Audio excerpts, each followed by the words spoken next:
buenas tardes para todas y para todos, y es para mí un gran honor estar aquí esta tarde acompañándolos. Quiero comenzar agradeciendo a la doctora Ana Ochoa, a la doctora Claudia Aguirre y al doctor André Felipe Roldán, quienes me invitaron para venir a compartir con ustedes. Y pues es una conferencia que voy a tratar varios temas y resumen un poco 15 años de inquietudes arqueológicas desde que comencé mis estudios en la Universidad de Antioquia. Entonces, pues la hemos nombrado Cueva, Montaña, Manantial, la geografía sagrada de los mayas, y la he dividido en 3 partes. Voy a contarles un poco una introducción, luego voy a contarles un poco sobre una experiencia que tuve de trabajo voluntario cuando era estudiante en Bélice, y finalmente vamos a hacer ya así el análisis acerca de las cuevas sagradas en el mundo maya. Como ustedes, seguramente las personas que ya han venido a este excelente ciclo de conferencias, saben, la cultura maya se ubicó en la península de Yucatán, que es esta zona de acá, y es una región que tiene una geología completamente diferente al resto de México. México lo recorre una gran cordillera montañosa que hace parte de los Andes, aunque no se llaman Andes, pero es la misma formación que llega hasta las montañas rocosas de Estados Unidos.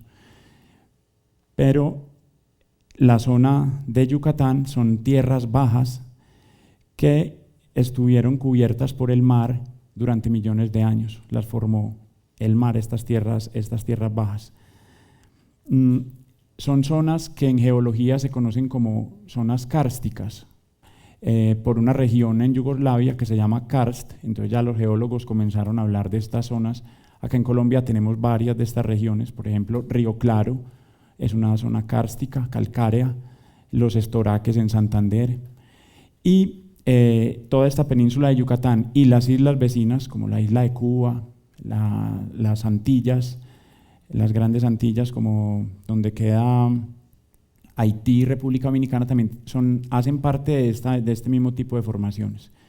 Luego tenemos unas tierras medias, un poco más fértiles, que se llama el Petén, conformado por Guatemala, parte de Belice, y ya lo que se llama la selva de Chiapas, que está en la parte montañosa.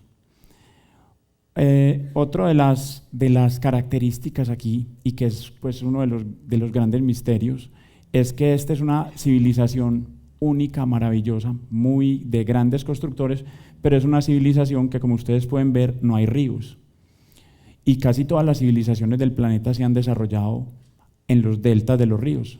Mesopotamia en el delta del Tigris y el Éufrates, los egipcios en el delta del Nilo, etcétera. Entonces, esta es una civilización única porque no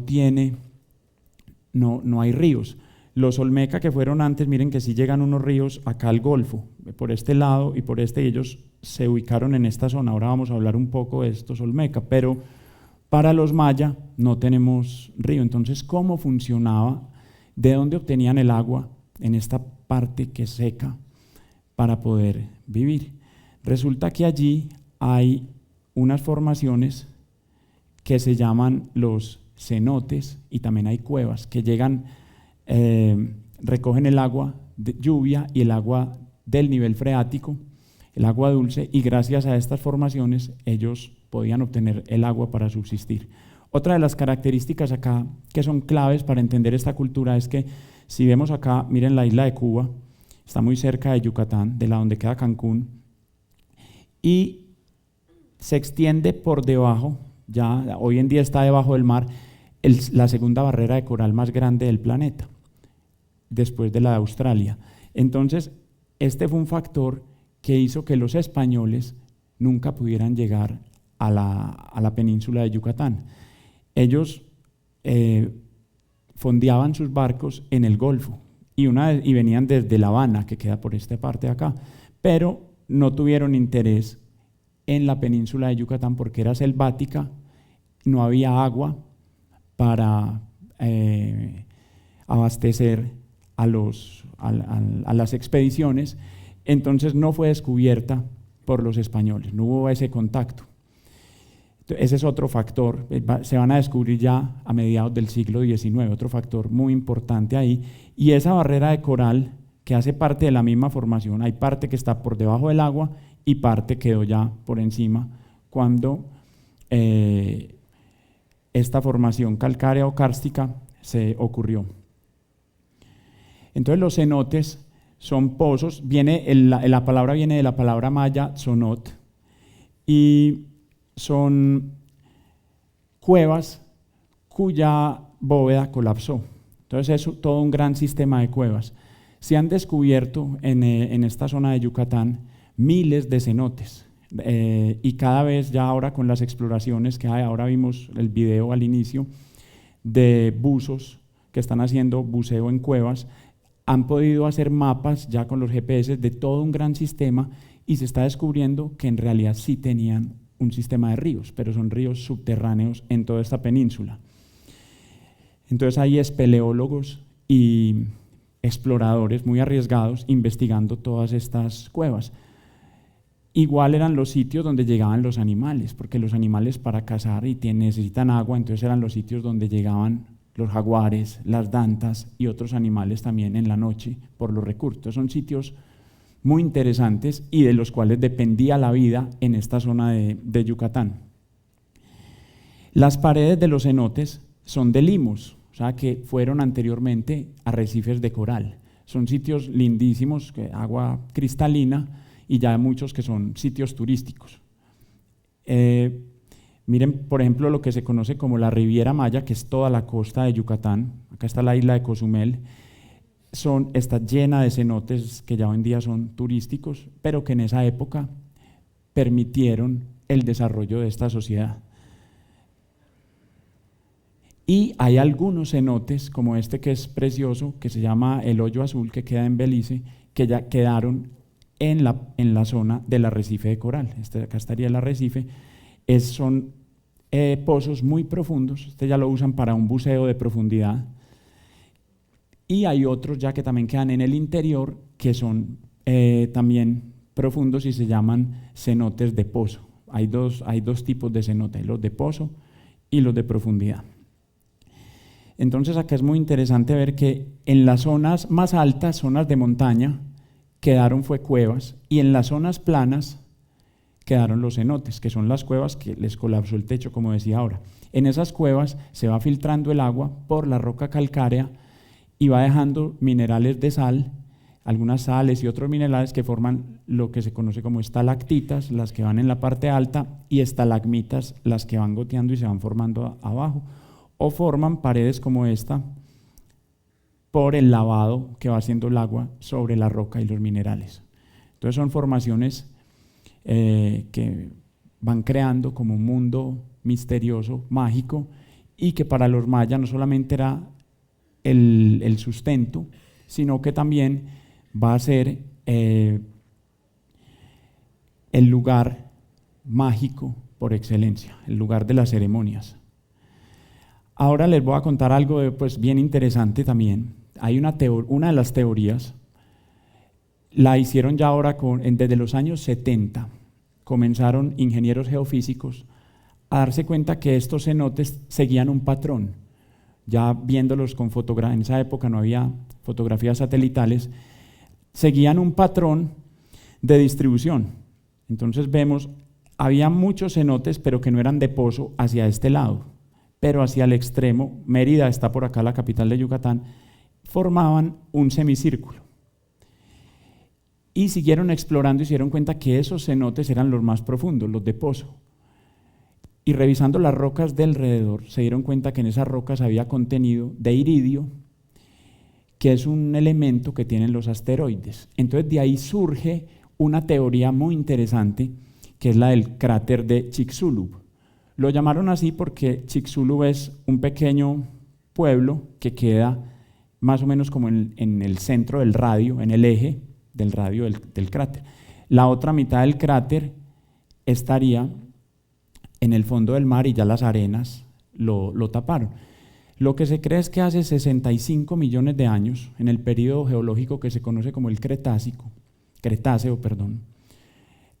un asteroide de aproximadamente 15 kilómetros de diámetro impacta esta zona y crea un cráter que se cree que tiene 180 kilómetros de diámetro. La nube de polvo que este choque levantó es la que le adjudican el fin de los dinosaurios.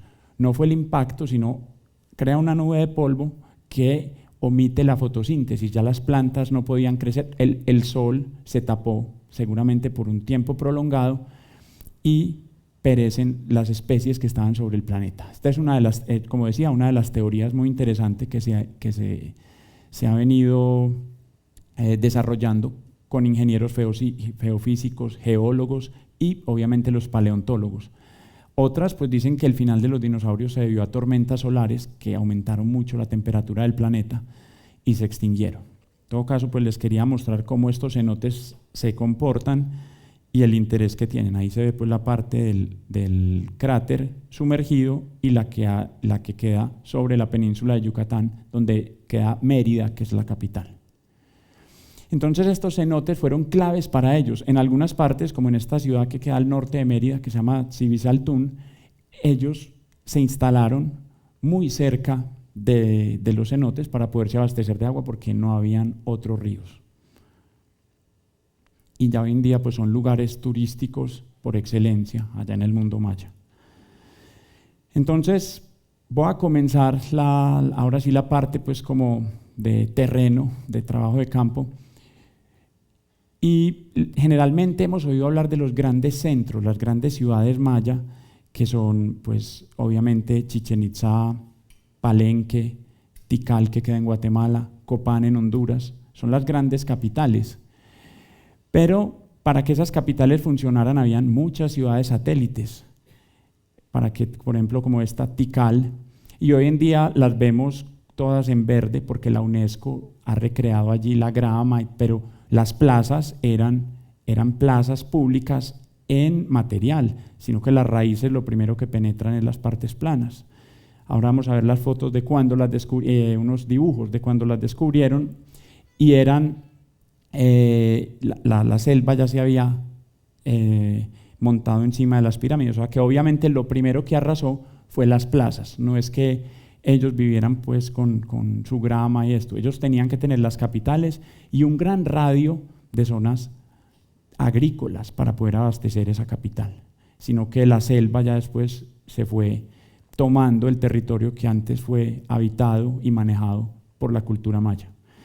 Entonces este es un mapa oficial de la revista Arqueología, es una revista norteamericana, y ahí sí vemos la cantidad de sitios que hay. O sea, miren, para que, por ejemplo, Tikal funcionara, todos los sitios que habían, todos estos que hay en Bélice. Para que Uxmal, también hay muchos sitios, una gran concentración de sitios cerca de Uxmal, cerca de Palenque también. Yo circulé los más importantes. Entonces, voy a comenzar por lo que les contaba, hablando de una experiencia que tuve, aunque no tiene que ver tanto con las cuevas, pero para que ustedes vean cómo estos sitios pequeños se están explorando y se están descubriendo. Muchos fueron a través de fotos satelitales, se fueron dando cuenta que adentro de la selva y luego con sensores, con georradares, fueron explorando la selva. Desde los años 80 y 90 se han dado muchos descubrimientos de los sitios intermedios que también son monumentales. Entonces en el 97, acababa de llegar el internet a Medellín, yo era un estudiante bastante inquieto de la Universidad de Antioquia y me contacté, era un internet que era con cable de teléfono, con un equipo norteamericano que estaban trabajando en este sitio que se llama Blue Creek. Blue Creek traduce como cañada azul. Y me fui un verano a trabajar con ellos como estudiante voluntario, a aprender cómo se hacía la arqueología, porque apenas estaba en los primeros semestres, cómo era el trabajo de campo, y les voy a hablar un poco de esta experiencia. El sitio de Blue Creek entonces está ya en zonas que son agrícolas, que son habitadas por los campesinos del pueblo de La Unión y por gente que también tienen fincas pues, en esta zona, pero en una parte alta quedan las ruinas. han sido trabajadas por un equipo de la Universidad de San Mary en Texas, dirigido por el doctor Thomas Guderhan, quien fue el que me invitó, y de los materiales que ellos me entregaron, vamos a presentar acá algunas de las imágenes. Entonces es un sitio monumental, pero es un sitio medio comparado con Tikal y con Copán. Ellos llevan trabajando allá ya 20 años de manera continua y han descubierto muchas cosas interesantes. Ahí vemos, por ejemplo, ya una foto satelital del sitio. Parte del sitio ya lo han abierto para los turistas, aunque es pequeño. Y han techado algunas de las estructuras para cuidarlas. Entonces vemos que es como una especie de montículo donde se hallaba la capital. Estos sitios no los pueden consolidar todos, como vemos Tikal, como vemos Uxmal, que ya van a estar completamente restaurados y consolidadas las estructuras principales. Esto lo que hacen es que se hace los mapas y los levantamientos de las estructuras. Como podemos ver acá, vemos la plaza principal del sitio arqueológico y los levantamientos que han hecho de las pirámides con arquitectos. Se han encontrado, por ejemplo, frisos en estuco en algunas de las áreas de las pirámides y los han logrado, por eso es que ahí es donde han puesto los techos para que estos, como son en materiales perennes con la lluvia, no se dañen, porque una vez que los excavan ya pueden perecer. Y estas son más o menos el estado para que ustedes vean cómo encuentran ya con la selva encima.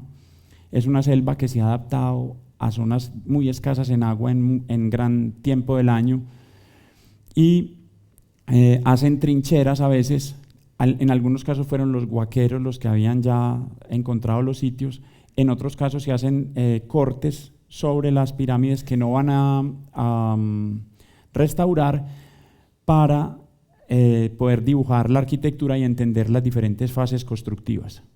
Entonces, esta, por ejemplo, fue la principal, que tiene 15 metros de altura, y la consolidaron para que quedara así, una vez ya fue excavada. Entonces son sitios más pequeños que los que generalmente se presentan de la zona maya, pero muy interesantes también porque hablan de cómo era las ciudades de las cuales le daban la fuerza a las grandes capitales. Entonces vemos acá la ubicación de esta pirámide, de esta estructura que está por fuera de la plaza principal, y acá era en esta zona la residencia de la élite. También les voy a mostrar cómo, acá lo interesante es que también se ha investigado cómo vivía la gente de las clases medias, las cuales sostenían a la élite que estaba en la capital. Algunas de las vasijas que se han encontrado con tapa, imitando animales, y se llaman pues cerámicas polícromas porque las pintaban con diferentes colores. Y esta ciudad es famosa porque se dio un hallazgo de jade muy grande. Es el quinto más grande que se ha hecho en el mundo maya. Entonces se han hecho grandes hallazgos en Tikal, en Copán, pero entonces que era un sitio pequeño, una ciudad más pequeña, no se explican cómo se hizo un hallazgo tan grande. Más o menos unos 5 kilos de piezas en jade talladas que conformaban un gran hallazgo, como estas que ven acá, collares. Ustedes saben que para los maya ellos no tenían el oro, las culturas del oro llegan hasta Costa Rica y toda la zona de Mesoamérica, desde los olmecas, para ellos lo más importante fue el jade, que está relacionado con el agua, con la fertilidad. Y acá pues se encontraron también algunos entierros, entonces cómo se iban descubriendo los restos óseos, los esqueletos, haciendo los dibujos. Siempre los arqueólogos deben dibujar, porque cuando uno está excavando es como si estuviera rasgando una página de la historia ya para siempre, entonces debe dejar, porque jamás se va a volver a ver cómo estuvo.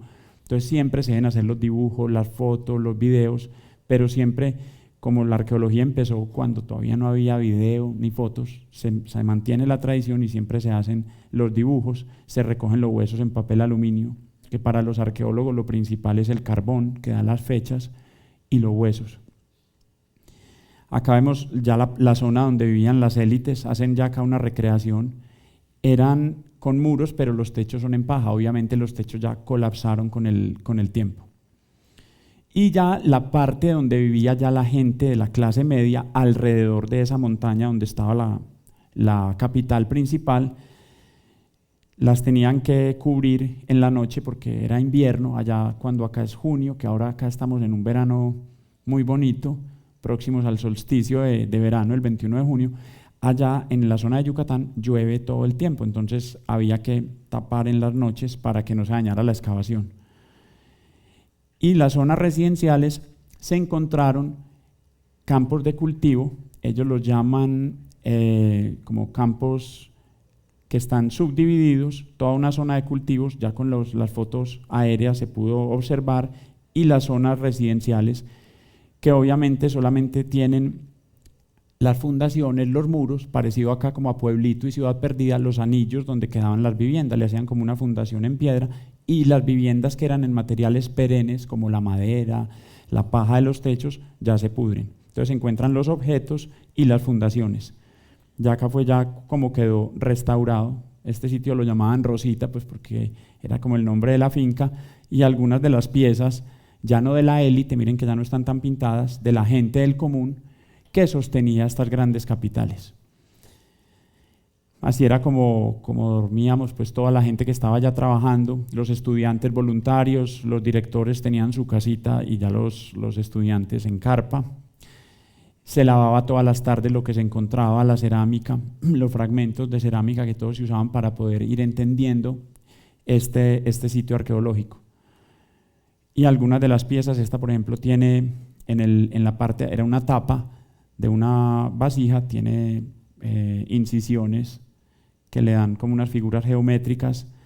Siempre se dibujan las piezas más especiales, esta que tenía todos unos grabados, se hacen los dibujos con papel milimetrado, y esta es como la parte pues anecdótica, lo difícil también de estar cerca de la selva, que ahí siempre van a haber animales pues que son peligrosos en cierto momento. Ellos ya habían construido allá un laboratorio porque cuando yo fui ya llevaban 5 años trabajando en este sitio. Y conocí otros sitios un poco más grandes de Bélice, que también les voy a mostrar dos. Uno se llama Lamanay, que quiere decir en maya cocodrilo, queda cerca de un río. Este sí, Bélice ya lo tiene como sitio turístico, lo han consolidado bastante, hay unas pirámides muy altas, lindísimas, y algunas de estas tienen las máscaras en estuco en la parte de abajo. O sea, cuando vemos una pirámide también lo que tenemos que pensar que es clave es que estamos viendo un edificio en obra negra. O sea, estamos viendo el esqueleto del edificio, no estamos viendo ni la carne ni la piel. La carne ya era el estucado que le hacían y luego las pintaban. Entonces esa parte es la que va a perecer primero y queda es el esqueleto. Entonces siempre que vemos una ruina en cualquier parte, cuando vamos acá a la Ciudad Perdida, San Agustín, las estatuas eran de colores, eran pintadas. Entonces ya lo que nos toca ahora, cientos de años después, es el esqueleto de una civilización que antes existió. En algunas han quedado, ya fuera porque hubo varias fases constructivas, entonces lo taparon con otro muro, han quedado las máscaras en estuco, las decoraciones como la que veíamos ahora, el friso, y esto iba en color también. El juego de pelota, obviamente más pequeño que los de Chichén Itzá, pero es la cancha donde jugaban, es como el estadio de ellos. Siempre son dos estructuras superpuestas, a veces inclinadas o a veces con las paredes rectas, donde jugaban con una bola de caucho. Y esta pirámide, para terminar, es muy bonita porque tiene 2 jaguares, se llama la pirámide de los jaguares, tiene 2 jaguares que parecen abstractos a cada extremo de la pirámide, mírenlo ahí.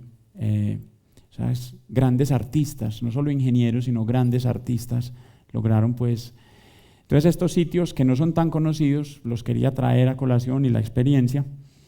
Y ahora sí vamos al plato fuerte de la conferencia, que es sobre las cuevas de los mayas.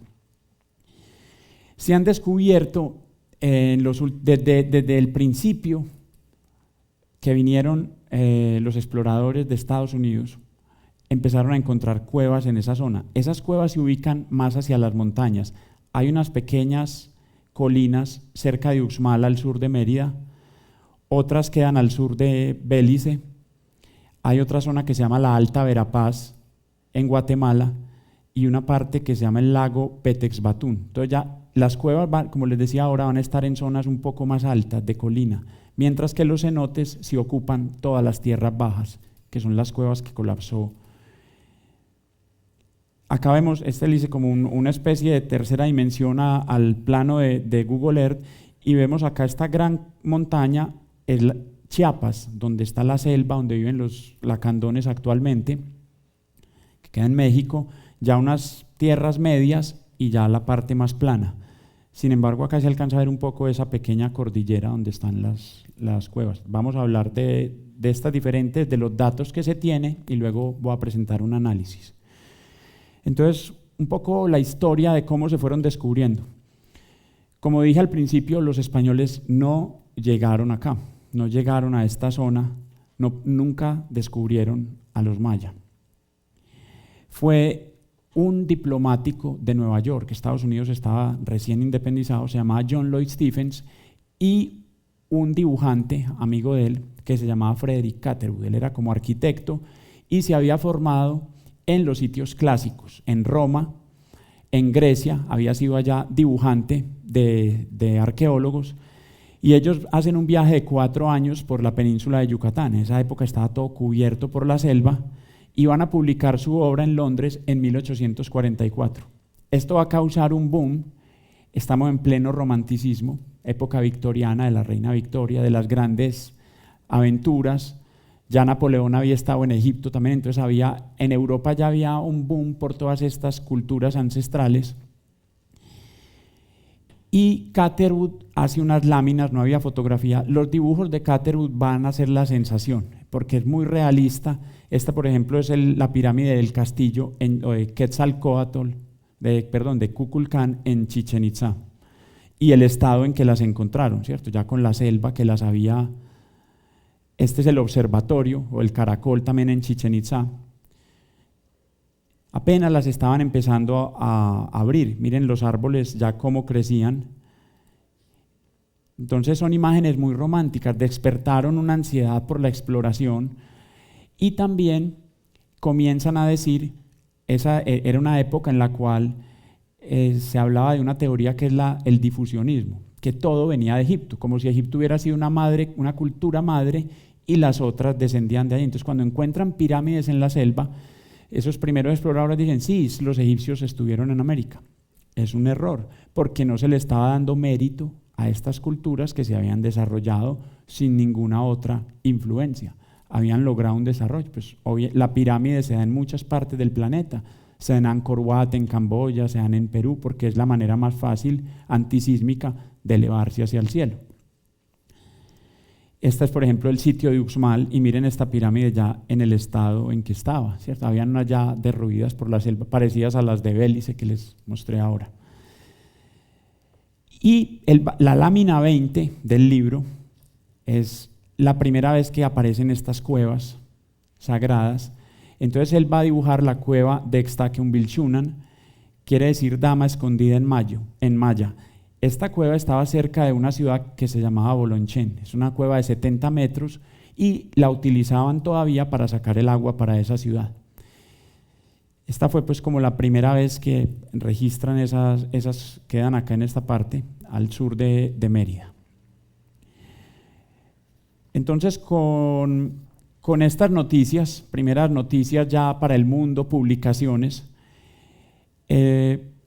Estados Unidos estaba fundando ya todas sus instituciones, y entonces la Smithsonian, la Carnegie Institution de Washington, la Universidad de Harvard y el Museo Peabody, que es el museo de la Universidad de Harvard, se ponen ahí mismo las pilas y empiezan a mandar expediciones allá. Era una carrera como la de quién va primero a la luna, cuando los rusos entonces imagínense, era como un boom por la exploración y por quién hacía los grandes descubrimientos en ese momento. Entonces, el Museo de Peabody va a mandar a un señor que se llamaba Henry Mercer en 1896. O sea que estos estudios de las cuevas no son tan recientes, solamente recientemente se les está dando ya la importancia, pero vienen desde muy atrás. Y él va a escribir un libro que se llamaba Las cuevas de las colinas de Yucatán. Él visita esas cuevas cerca de Uxmal, cerca de la anterior, y va a nombrar una gran cueva, Loltún. Él es el que le da el nombre porque encontró unos grabados en forma de flor, que quiere decir Lol en maya. Entonces Loltún es flor de piedra. Nombra así las cuevas y va a encontrar allí muchos vestigios diferentes. Desde huesos de animales, eran unas cuevas bien profundas, como de 1 kilómetro de profundidad, con varios accesos que tenían buena entrada de luz. Y encuentra también grabados de diferentes épocas y pinturas. Luego, como había competencia, mandan a Edward Thompson desde el Museo de Harvard y pelean por quién publicaba primero. Thompson también reporta lo mismo, pero en esa época no habían dataciones, entonces no sabían a qué época pertenecían. Ellos más o menos especularon, sí hicieron excavaciones estratigráficas y encontraron diferentes elementos. Lo raro era que encontraron unas herramientas en piedra muy antiguas, más abajo, y arriba encontraron cerámicas pulidas pertenecientes a la cultura maya. También encontraron manos en negativos, en negativo es que se pone la mano y luego se pinta alrededor. En positivo sería si la pintura es en la mano y se plasma en la roca. Estas están en muchas partes del planeta desde el Paleolítico. Y van a encontrar rocas como este guerrero, que lo llaman el guerrero del Oltún, que pertenece a la época olmeca, o sea que las cuevas habían sido utilizadas desde antes de los mayas. Y pinturas que sí aparecen con la iconografía y con el estilo de los mayas, ¿cierto? O sea que ahí una cueva muy importante que mostraba varios momentos de ocupación. Cerámica también estilo maya, que siempre tiene un trípode y es a veces en colores. Más tarde, ya un arqueólogo mexicano va a afinar las cronologías con carbono 14 de lo que habían encontrado ellos y se da cuenta que habían 2 abrigos con más luz donde sí habían vivido cazadores-recolectores mucho antes de que hubieran civilizaciones agrícolas allí. Encuentra un abrigo que lo llaman el abrigo del armadillo, huechile en maya, y el del toro. Allí encuentra huesos de animales extintos ya de hace 10.000 años de antigüedad. Y herramientas de piedra que pertenecían a los primeros habitantes, cazadores-recolectores de la península. Entonces fue muy importante para ellos este hallazgo. Y ya de la época maya también, cerámica, conchas, o sea que era una cueva que tenía 10.000 años de ocupación, muy interesante para ellos. Y se dan cuenta que la gente había habitado en la zona donde había luz y aire, pero las más profundas eran más como para los rituales. Entonces se le va empezando a entender una funcionalidad. Y vieron algunas vasijas ubicadas en sitios donde goteaba y donde caía agua y otras en roca talladas. Lo llaman altunes. Ja es agua en maya y tun piedra, entonces piedra de agua, piedras para recolectar el agua que caía en las cuevas, que ellos la valoraban mucho, la llamaban suhuija, que quiere decir agua virgen.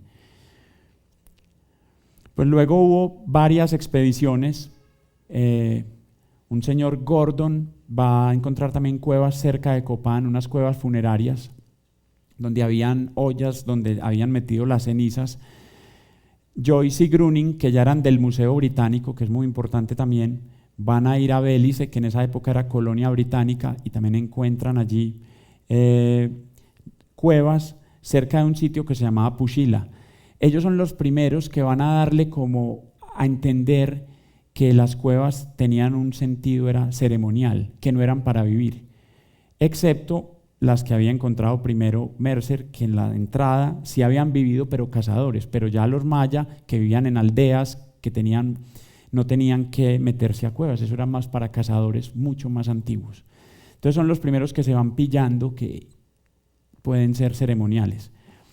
Y luego la Carnegie Institution de Washington lanzan un proyecto muy grande que se llamó el Proyecto Mayapán en una ciudad ya de las más grandes de Yucatán, y por primera vez incluyen ya en los objetivos de ese proyecto el estudio de los cenotes y de las cuevas. Ya le dan la importancia que tenían, se dan cuenta que esos ellos de dónde más iban a sacar el agua, entonces había que estudiar esos sitios. Por último, ya llega, esta es como la estrella de todo este cuento, un arqueólogo que se llamaba Eric Thompson, y él no va a investigar, él lo que va a hacer es aprovechar todos los datos de los arqueólogos anteriores, los recopila y escribe un artículo que es el clásico de este tema, que se llama El rol de las cuevas en la cultura maya. Thompson recopila por temas toda la información producida hasta ese momento, casi de 60 años de investigaciones en cuevas, y se da cuenta que la función era ceremonial, o sea, que no eran para habitar. La principal era ceremonial y algunas eran funerarias, o sea, que depositaban allí los restos. Luego se han dado otros estudios más recientemente, como los de David Pendergast, que es canadiense, en la cueva de Eduardo Quirós y Actumbalam, en Belice. Doris Hayden es una arqueóloga norteamericana que va a descubrir una cueva debajo de la pirámide del Sol en Teotihuacán, impresionante, ahora la vamos a ver también. Patricia Corot, una investigadora francesa en la Alta Verapaz. Y por último, James Brady y Andrea Stone, que descubren la cueva de Naktunik en 1986, que es las más importantes son Loltún y Naktunik. James Brady es de la Universidad de California y él se ha especializado en esto, en el estudio de las cuevas mayas, y lo ha vuelto ya una rama de esta arqueología. Entonces vemos que se conoce ya, hay un buen número de datos sobre este tema. Son 100 años ya de exploraciones en cuevas en esta región. Entonces voy a hablar un poco de la metodología.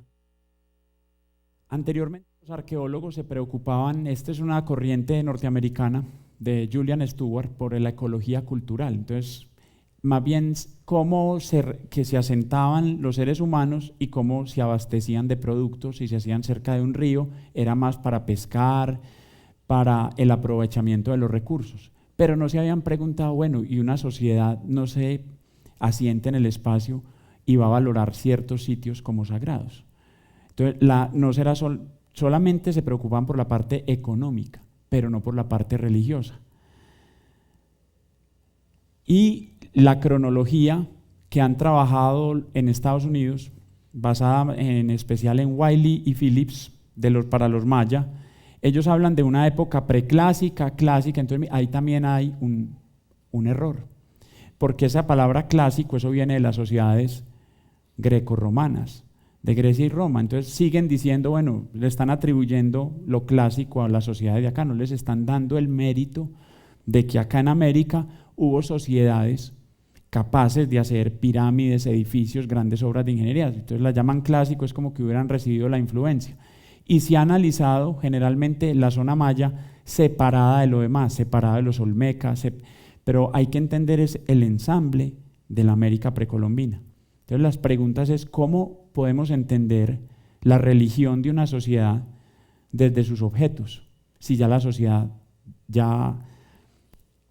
su cúspide ya cayó, no desaparecieron, los mayas aún están allí en Guatemala, en México, y se sigue hablando su lengua quiché, su lengua maya, pero ¿cómo podemos entender desde la cultura material la religión? Es un desafío muy difícil. ¿Cómo poner a hablar los objetos para que nos digan? ¿Y cómo puede la arqueología pasar al campo de la antropología?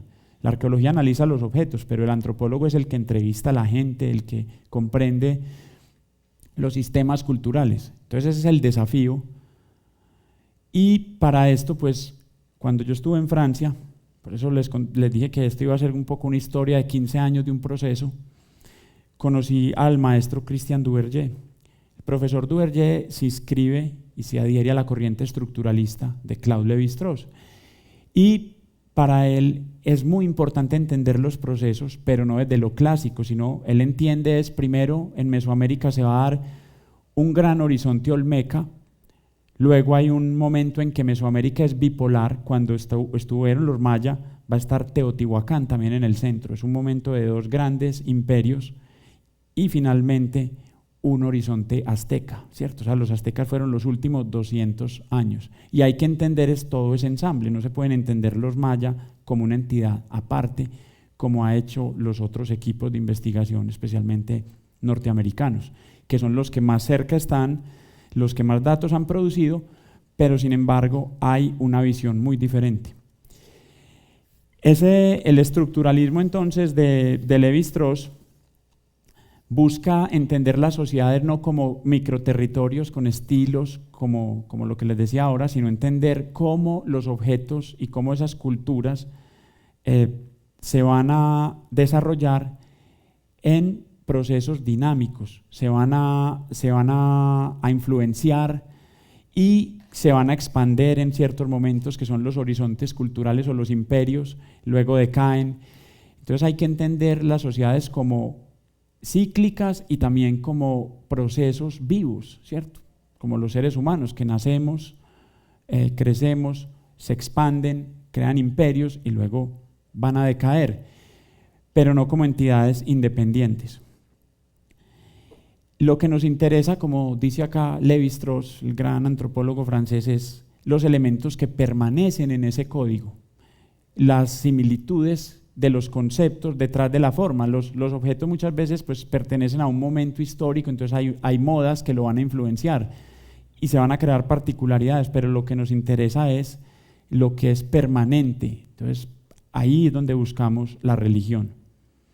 Entonces voy a comenzar por los Olmeca. Los Olmeca es la primera civilización que se desarrolla en México. Antes hubo cazadores recolectores, empezaron a organizar, pero esta es la primera ya civilización con estratificación social, con religión, con esculturas, y son famosos por sus grandes cabezas. Hicieron unas grandes cabezas talladas.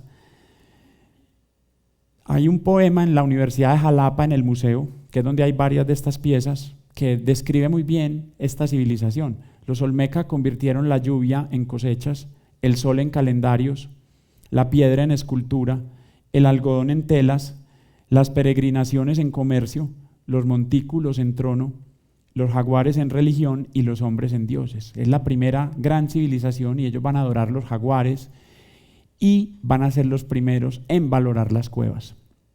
Por eso comencé por ellos. Ellos producen también unas hachas ceremoniales en las cuales presentan un dios que siempre tienen en su estilo, como en la moda de ellos, las cejas flameantes y una intrusión acá, como una especie de grieta o brecha en la cabeza.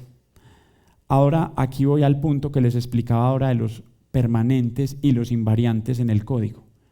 Si continuamos nuestro viaje hacia Costa Rica y tiempos luego, miren las hachas, ya cambia un poco el estilo, pero el código es el mismo. Ya que estamos en la zona, estas son hachas olmecas que representan a un dios con boca de jaguar, pero es posiblemente un dios relacionado con la lluvia. Y ahora nos venimos a Colombia, Tairona, civilización tairona, casi 2000 años después, y el código permanece, ¿cierto? Entonces, esta América precolombina sí estaba conectada y a nivel religioso. En cada parte hubo representaciones diferentes, de pronto variaciones en algunos dioses, hubo estilos diferentes en la cerámica, pero hay unos conceptos que permanecen y eso es lo que nos enseña Lévi-Strauss a buscar las generalidades, los universales de los seres humanos y no las particularidades. Si nos quedamos solamente entendiendo los mayas como algo aislado, jamás entenderemos esa sociedad a nivel antropológico. Entonces ellos, además de las grandes cabezas, en la roca van a hacer unos altares que representan dignatarios emergiendo de una cueva. Esa cueva está representada como una boca como acá, y sale el personaje con un tocado de la cueva. Esas son las primeras representaciones que tienen. Miren, acá está el dibujo, tiene un tocado que es como un águila, es un alto dignatario. Entonces ya ahí vemos la importancia que van a tener estas cuevas como un lugar de emergencia o de génesis de la tribu. De ahí salen los dignatarios, o sea, es el origen de la tribu. Así como los seres humanos surgimos del vientre materno, del útero, la tribu sale de la cueva. Entonces era como el lugar sagrado para ellos. Y cerca de donde está su región, en el Golfo de Veracruz, encontraron un cerro en roca, se llama el Cerro Chalcatzingo, con varios petroglifos que son grabados en la piedra. Y este petroglifo es una cueva donde hay un personaje con tocado sentado sobre un banco, o sea que el banquito le da la importancia, es un chamán o es un dios, y miren las nubes. Este lo llaman los investigadores el hacedor de lluvia. Entonces ahí vivía el dios de la lluvia en una cueva y ellos iban y le hacían su peregrinación para garantizar las cosechas. Y vemos ya los principios de una escritura glífica. Ahí nace esa escritura que más tarde va a ser la escritura de los mayas. O sea, es un concepto que va a permanecer, un invariante. Es la cueva como un elemento sagrado, como una residencia de los dioses de la lluvia, como un lugar de origen. Ahí lo vemos ya más en detalle. Otra lámina pues que hizo otro investigador con la parte que es glífica y el vapor saliendo de la cueva y las nubes acá que caía la lluvia. Otras figuras olmecas presentan también una especie de jaguar, pero también es relacionado con la cueva. Ahora, esa civilización está en esta parte de acá y es anterior a los mayas, ¿cierto? Es la civilización matriz de Mesoamérica. Ahora vamos a ver una de las más interesantes, pero tiene una historia también un poco triste, esta cueva. Se llama la cueva de Nactunic, queda en el Petén guatemalteco. Este es el acceso a esa cueva. Miren pues el tamaño con respecto a las carpas y a la gente. Y en esta encontraron también figuras olmecas, como en la del Oltún, o sea que fue ocupada desde la época olmeca. Miren esta otra, acá parece como un viejo con barbas. Pero van a encontrar grabados de la época de apogeo de los mayas. Miren estas, y representaciones ya que nos empiezan a sugerir qué es lo que estaba pasando ahí. Ritos de fertilidad, de fecundidad, o sea, acá es una escena como sexual, pero presenta entonces esa cueva como un lugar de fertilidad y de nacimiento. Acá este otro presenta, y son ya figuras de los mayas que se hacían de formación craneal en su época, pues, principal y representaciones hechas cuando su arte está en la cúspide alrededor del 700 después de Cristo. Vemos también acá como una especie de sacrificio que se hacía o de ofrenda. Entonces acá lo interesante fue que ya ellos plasmaron las imágenes como contando qué era lo que estaba sucediendo ahí. Ya no solo eran los objetos, sino que también había ya una guía. Un jugador de pelota, ya con toda su indumentaria, con sus rodilleras, llevaban un vestido especial para el juego de pelota y con los ornamentos de oreja o aretas que definían quién era de más alto rango. Las aretas para ellos, las orejeras, eran de alto rango de la sociedad. Y dejaron algunos glifos. Esos glifos ya los han descifrado un investigador norteamericano llamado David Stewart de la Universidad de Texas. Se dio cuenta que ahí estaba un glifo que es el Tresahau Tresmol, que es alrededor de la fecha 738 y 771 después de Cristo. Y varios grupos de fecha están relacionados con los solsticios, entonces ya ahí ya nos da una cronología. Esas cuevas estaban siendo utilizadas alrededor del año 700 y 800 después de Cristo y ingresaban a ellas para rituales en los solsticios de verano y de invierno. Este otro se está perforando el pene para sangrar y regar la tierra para fertilidad, para pedirle a los dioses fertilidad. Y lo mismo, es un alto dignatario con su tocado, con plumas, con la deformación craneal, las aretas, y está en posición como de loto. Un enano también, que para ellos eran sagrados, los enanos eran valorados, los consideraban oráculos. Y ¿cuál fue la parte triste? Esta cueva la reportaron en el 86, apareció en National Geographic y después entraron unos vándalos y grafitearon y dañaron todas las pinturas que acabamos de ver. Entonces miren la ignorancia, semejante tesoro. Entonces lo que hicieron fue una cueva muy similar, una reproducción de esta, a la que ya pueden acceder los turistas, pero tristemente la original quedó completamente deteriorada. Entonces, ya les mostré un poco los datos, vamos ahora al análisis. ¿Cuál es la función y el significado de las cuevas en la cultura maya? Y para ello nos van a ayudar diferentes cuevas, datos que hemos obtenido, lecturas. Es una entidad polisémica, o sea que quiere decir muchas cosas. No hay una sola definición, una sola hipótesis, sino que es un elemento que obviamente es sagrado, pero va a tener diferentes funciones dentro de esta cultura. Cuando entramos a las cuevas, nos cambia completamente el sistema, es como que hiciéramos un buceo. El sentido de la vista cambia porque disminuye la luz, entonces las pupilas se dilatan. El sentido del oído también, porque hay murciélagos, hay insectos. Cambia siempre con respecto al mundo exterior. El tacto también, porque la temperatura siempre es más baja. Yucatán es muy húmedo y adentro de las cuevas es más fresco. Y el olfato también, porque generalmente hay guano de los murciélagos, hay animales, hay mucha materia orgánica. Entonces el resultado se altera obviamente la conciencia.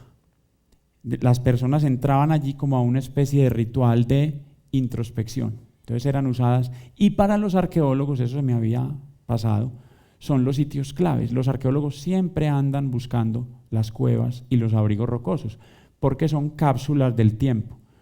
Como las condiciones de humedad allí son diferentes, no hay lluvia, se protegen los objetos, siempre se encuentra mucha más información en las cuevas que en el exterior. Entonces son burbujas del tiempo en arqueología. Entonces, se han encontrado muchas en diferentes regiones del planeta.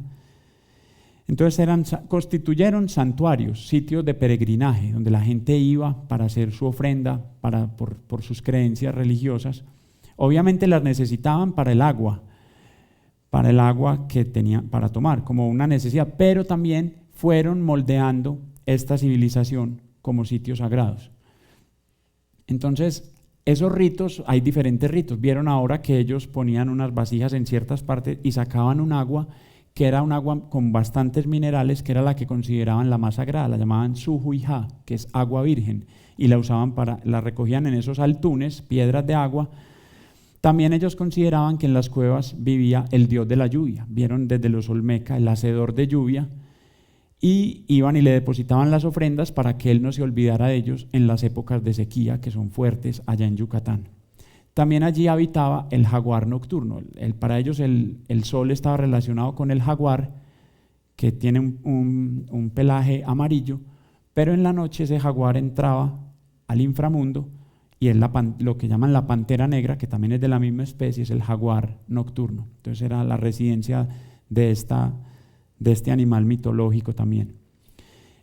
En uno de los altares olmeca vemos muy bien ya ese mito de ellos de que la tribu sale de la cueva. Es un sacerdote, un dignatario, sosteniendo un bebé.